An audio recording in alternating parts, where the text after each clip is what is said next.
So over on the JP version of the game, we still have that scaling right up for the 25 million download campaign, and Jacques de Molay is the servant that is out right now, and if you were able to go ahead and scoop up Scotty when she came back recently over on the JP version of the game, you're going to be looking at Jacques de Molay and being like, might not be a bad servant to summon for, because not only is she absolutely adorable, but she's also really good at the same time. So this is going to be one of those servants that if you want to put some Saints Court down for her because you have Scotty, she's definitely going to be one that is worth going for. Before we begin, if you enjoy, well, technically daily FGO content, except sometimes when I have to take a little bit of a break after a long stream, make sure you give this video a like and subscribe for more content. And I do stream every weekday and sometimes on the weekends if I'm hosting a Yu-Gi-Oh tournament or something, which you guys can find down in the description down below. With all that being said, let's go ahead and hop right into Jacques, starting off with her hits. Jacques is a bit of an interesting servant as she's rocking a double quick, double buster deck.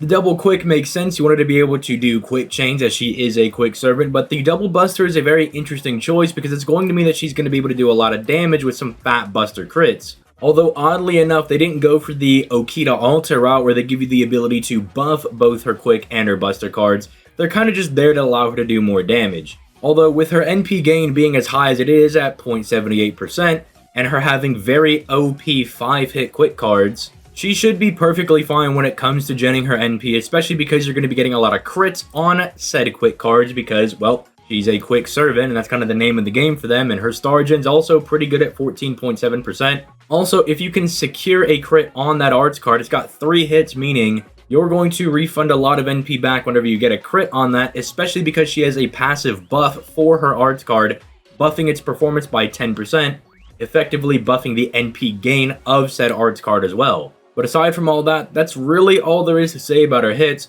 The skills are really what make this servant pretty dang OP, so let's go ahead and dive right into that. Starting off with her first skill, you have a pretty OP charisma that's going to be giving the entire party a 20% attack buff for 3 turns, 30% crit damage for 3 turns, giving everybody 20% NP gauge, and turning everybody in your party evil for 3 turns, and this is all on a 6-turn cooldown.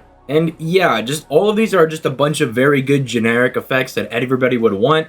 The only thing that you might be scratching your head at is the granting everybody evil alignment. Don't worry, on her second skill, she actually capitalizes on that. It's actually going to translate into her giving protection to the entire party. And everything here is just absolutely insanely good. I mean, it's literally just Merlin's charisma, but a bit better because it also gives crit damage and is going to function as protection for the entire party. And it's just one of those skills that you can pretty much pop every time it pops up because it's just going to give you generic good stuff to not only Jacques, but the entire party as well. Moving over into that second skill though, because this does kind of piggyback off the first skill, this is going to give her invincibility for 1 turn, and your allies that were turned into evil minions of this outer god lady wearing a sweater thing, right, are going to get invincibility for 1 attack that lasts for 1 turn. Again, kind of being like an AoE invincibility for the party. It's just she's completely invincible for the turn. Your other party members have 1 free hit, which is good enough to dodge an NP,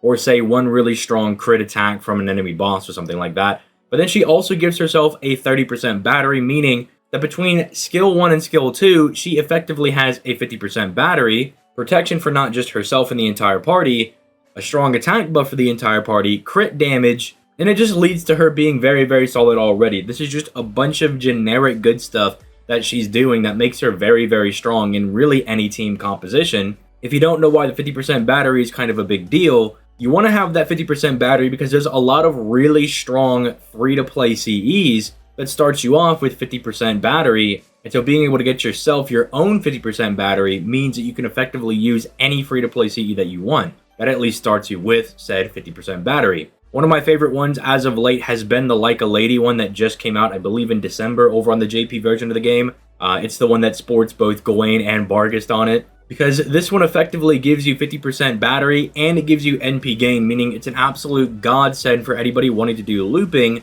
but they don't have like a maximum broken K-scope or anything. So it's very, very strong for that. But yeah, already with skill 1 and 2 kind of wombo comboing off of each other, she's looking like a very, very strong servant, and it only gets better with her third skill. Because as I was talking about at the beginning of the video where we were talking about her doing crits, This is going to pretty much guarantee that she's always going to have stars somewhere in rotation, because it's going to provide her 10 stars every turn for 3 turns, which is in reality 12 stars every turn, because she, as a foreigner, actually has a passive skill that gives her 2 stars every single turn, which means on top of her already being a quick servant, more than likely doing quick chains all over the place with 14.7% star gen, she's also guaranteed going to be dropping 12 crit stars every single turn. Meaning as long as this lady is around, you're going to have a whole lot of stars on the board, which is good for her because she wants to do those crits. She's also going to get a nice little buff to her quick cards, a 20% buff for 3 turns. This is not only going to buff the damage of her quick cards, but it's also going to buff the NP gain of her quick cards as well to help her loop just a bit easier. And that's also going to multiply into her first skill, because that attack buff and this quick buff are actually going to multiply into each other, because different buff types in FGO are actually multiplicative and do not add into each other. They multiply into each other to give you even more damage. And then here's the part of Jacques that I think makes her really, really insane. She gets a 50% special damage mod against enemies that have been hit with the curse status, which is insanely strong because you can effectively put this on anybody as long as they don't have insanely high levels of debuff resistance, or if they just don't innately have debuff immunity. Meaning that unlike people like, say, Skahawk or Brynhilde, right, who have very, very strong special damage mods, but they still miss out on some targets because, you know, not everybody's Divine or not everybody's Brynhilde's Beloved. Instead of having to kind of find special enemies, you can pretty much just slap this on anybody and get your special damage mod. Now, it's not nearly as strong as someone like Skahawk or Brynhilde's, where they're going to be doing just 80 bajillion damage, but for her being an AoE servant,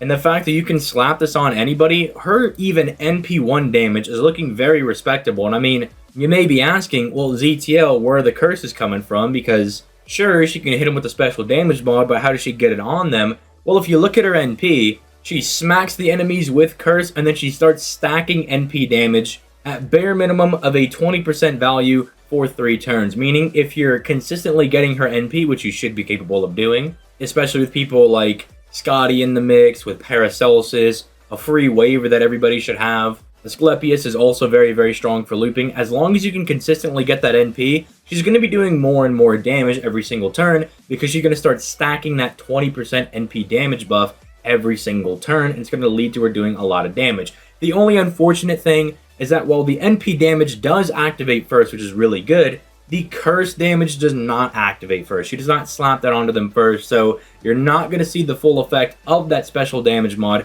until the first NP is actually connected, or unless you're using her with someone like Van Gogh, who is really broken for these curse strategies, or say Ashia Doman or something along those lines. But yeah, it just makes Jacques a very, very strong, just a very generically good servant, because pretty much everything she's doing is generic. I mean, the attack buff, the crit buff, invincibility for the party, charging their battery, charging her own battery, providing stars every single turn, are all things that pretty much any team composition would want to use. And it makes her very, very useful as a DPS, or as a pseudo DPS that's going to function as a little bit of a buffer for maybe your primary DPS servant. Again, I just talked about this, but she pairs very well with people like Doman, and she pairs very, very well with someone like Van Gogh especially. Other quick servants that actually play into the whole curse meme strategy. So if you're like me and you just have Scotty, it's probably still worth to go for Jacques, because Jacques is still just going to be very, very strong with a double Scotty setup. But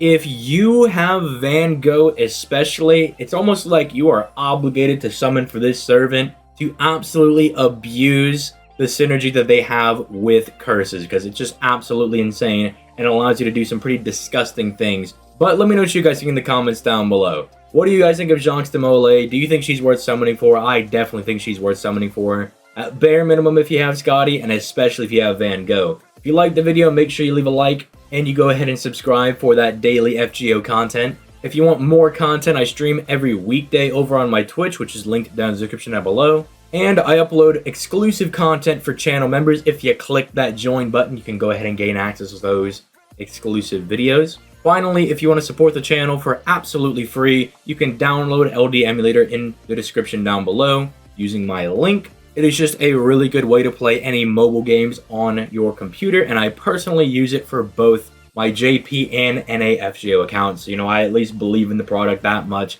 to put my own accounts on the line, and I've not been like banned or anything since. So With all that being said, I will catch you guys in the next video. As a little bit of an aside, thank you guys for being patient for me not uploading on Sundays. Just had a really long tournament on Saturday and definitely need to take the day to myself because I was not feeling very good. I got bodied by some sink water, but I'm feeling all good now. I'm still alive. I'm all well. So with all that being said, thank you guys for your patience. Thank you guys for watching the videos, and I'm going to go ahead and get out of here. You guys have yourselves a nice day. Peace. Late, guys.